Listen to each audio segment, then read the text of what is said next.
Welcome back to Wook Plus on Weekend Wook, joined once again by Great Wendt. Kev, we got new material to review. We got a new album from Mr. Page and Mr. Trey. Let's start with overall opinions. What'd you make of the new album? I was impressed, I guess, the second Yeah? time through. I love the lo-fi feel to it. It's like, Real Estate, Pavement, Low, those kind of bands. It has that kind of feel to it. And I like that there's a few instrumentals. Yeah. Yeah, I really kind of dug it too. It's funny because if you guys watched Live this past week, I was very down on this, and I think that the single that they released was a mistake because I think that, in my opinion, we'll get more into it as we go through the track. But I think that was a lousy example of the Right. album. I'm not. I don't. Dancing in Midair Dancing is in the name of Midair. that one. Yeah, not a big fan of that one. But as I listened through the rest of the album, I thought it was pretty good. Well, yeah, before we jump into going through that, what did you think of how it was tracked out? Do you think it flowed correctly?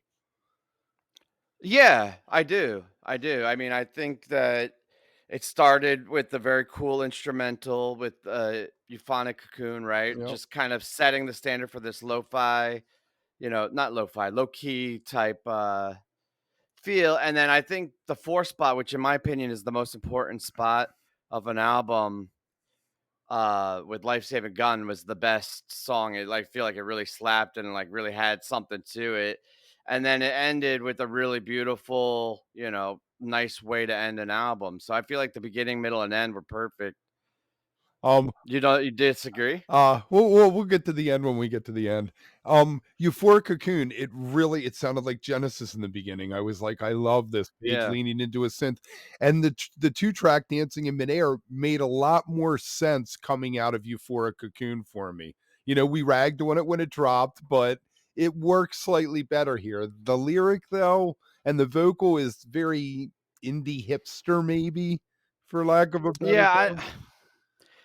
he comes across, and I know that people are gonna cancel me for this, but he's kind of sappy and inauthentic. Like for me, when I want emotional music, or not even for what I want, but like I understand like emotional music to have a little angst, a little anger, a little more raw emotion to it.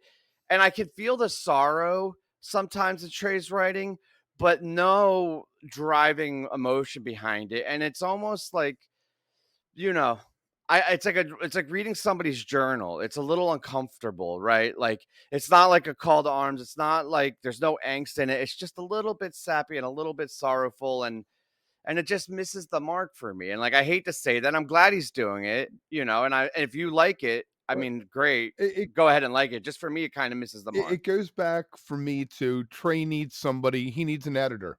He needs a buddy who's Yeah. going to look it over and say, take this out. Let's change this line. Let's move this around. Anyway. Dancing in Midair is a perfect example of what happens when nobody's willing to tell Trey no. And no one can say no to him. He's like, No. Right. he's the leader, de facto leader. He's like, this is what we're doing. They're like, cool. Yeah. What'd you think of Bell Jar Minutemen? Strange contrast with like the ABBA kind of keyboard lick and the tight acoustic guitar. Instrumental. It's another instrumental, and I really feel like Page. I'm going to mention Genesis again, but Page is embracing his inner Tony Banks from 1974 or 75. And I love it. I love that he is. And I really, really liked the Bell Jar song. I think it really highlights their strengths without being overstated, right? Like it has a very cool synth feel, and Trey on acoustic. You forget sometimes, or at least I do, how good of an acoustic guitar player Trey is, because he rips and everybody knows how good of an electric player, but his acoustic playing, like genuine acoustic playing, is really good, and I think it's very well showcased in this song, and it works really well together. You wouldn't think if somebody described to you like, "Oh, it's a heavy synth and acoustic guitar piece." Like I don't know what you It know. kind of harkened back for me to what was that Fat song off of Oh yeah, FAHT. off of Picture and Yeah, yeah, Nectar. yeah. It did 100%. That's exactly what it's like, only with more synth. Only with more synth and updated. It's more mature, I guess. I think that this song is probably the most fun of the album, and probably the most likely to hit rotation Yeah. with Oh, Bish. really? Okay, good. I it sounds like the No Man and No Man's Land little cousin to me. I love the 8-bit sounding keyboard lick. Yeah. Almost, you know what it reminded me of is the early New Order. They would have something like Life Saving Gun as the only thing it would have been a little more disco, but I don't think that's the one that's gonna make the jump, though. That's interesting, though, Okay. because I think that the song that's gonna make the jump is I Strolled. I think that the ballad and Page ballad is gonna be the one that pops up. Alright. I think that song is beautiful, and I don't know if I would hate it in if it did make the rotation. I don't know if we need another slow ballad, Right, though. it sounds like a Page ballad, though. It's very reminiscent of the other things he does, and he's very good at that, and honestly, I'd rather hear that than a Trey than Beneath the Sea of Stars. I'd rather hear Page sing a ballad than Yeah, it's funny because as I was listening to I Strolled a couple of times, I was like, "Why does this song feel so much more authentic to me than Dancing in Midair?" And there's something about Trey and the way he writes his songs versus Page and the way he executes it. I feel like maybe this isn't an overall statement, but in this specific example, you know I really like how Page sings this and puts his I Strolled together. the next tune, Lunar Nickel, is my top tune on the album. Yeah. The organ Yeah. again, the organ and the acoustic guitar just works and the prog feel to it. It's I don't know, it's right where I am. Yeah. I don't think it's my favorite, but it's definitely up there, and I will say, each time I listened to it, it climbed. The first time I heard it, I was like, "It's nice, whatever," didn't really and then the second time, I really kind of was captured by it, and the third time, I was like, "Okay, this is really good, like, I like this." Um, yeah, and I mean, I don't the acoustic songs, I can't see those translating, but I am kind of glad that they have these different outlets to produce this kind of music too, right? I hope we get a tour. Maybe we can Oh, make 10, yeah. 12 shows this fall. You know what would be cool? It would be cool to have a, uh, Vita Blue, a Tab Trio, and then a Page and Trey encore. Because I don't think this could hold an entire show, Hmm. but do, like, set 1 is Vita Blue, set 2 is maybe not all Tab, right? Like, maybe you're not bringing out everybody horns and stuff, but do, like, traditional Tab, and then have them come together like they did with, Trey Goose or Right, whatever. right.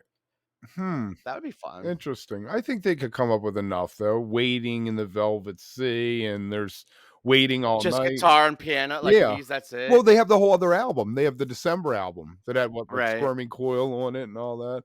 So I know, I just wanna hear Vita Blue right. again. I love Vita Blue. Manometric Flame. Now, do you know what manometric means? I know Nanometric. What's It is Manometric? the pressure and construction of muscles in the esophagus as you swallow. Alright, can we do a quick aside? I could probably cut this out, but my buddy and I were discussing how you can know if somebody's a fish fan if they know what the definition of petrichor is, right? Like, if you in the wild, if you hear somebody talking about petrichor, you're like, "That guy's a fish fan." Now, if you hear somebody mention manometric and use the proper definition of it, you're gonna be like, "Ah, you're ahead. You like fish." I don't know, man. Right. This is a weird filler, It's and more a I guess the collage. whole It's more a collage than a song. I like it. right, and the whole album's kinda weird, so I guess it works, but they used to do that all the time in the early Fish albums. They have a really solid album, and then they'd put some weird shit in there, and Nectar. I guess Nectar. right. Rift, you can say that about lengthwise on Rift. Does it, everyone's like hails it as this great song, but if it was gone off the album, would it change the album at all? No. It was almost like to Might give improve. Fishman a writing credit. Yeah, so I don't know, I feel like that's kinda how I feel about this. If you took it off of the album, would anybody even realize it? Mhm. N but it's fine. And if you had have And ended the album after the song before it, it might have been okay. yeah, I'm on the fence with Ambrosia Fire. I don't have, like, a strong feeling against it, but I wasn't really, you know, Yeah, I don't know. my note says, "Why, Trey?" So you're more disdaining of Yeah, I it. do. It's just I don't know. It's everything that I don't like about what Trey does distilled down. Whereas some of the other stuff on here is what a lot of what I love about Trey distilled down. So I'm getting both sides of my relationship with his music. Yeah. I don't know. I think I'll maintain that I'm in the middle on it. I don't hate it, not don't love it. I'll probably not re-listen to it. Right. And re-listenability, I think there's probably 3 or 4 songs that I think I'll probably throw on again, which isn't bad, No, right? not I at think, all. for an Actually, 8-track song. if I'm gonna listen to it, I'd probably throw the whole thing on again because it's only a half hour. Because I could put it on and forget it, just let it play through and then catch. Alright, but if I do that, I'm skipping Dancing in Midair, Right, like, I don't wanna that's 4 minutes of the half hour that I don't want. right. My bottom three songs on the album were "I Strolled," "Dancing in Midair," and "Ambrosia Fire." Yeah, So I liked all the instrumentals above it and the life saving gun, which is probably the strongest. That could be a single outside of Fish. If they could get that on like college radio, I think that's something that people be like, yeah. oh, what is this? It's quirky, it's a little retro.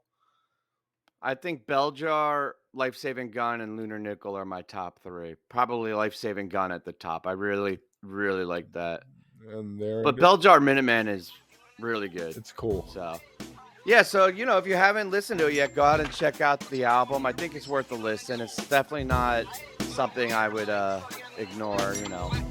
And like this video and subscribe to the channel for more Wook content. I was gonna say make sure you bookmark this video to see which one of us was right about which songs appear with I was this. definitely right.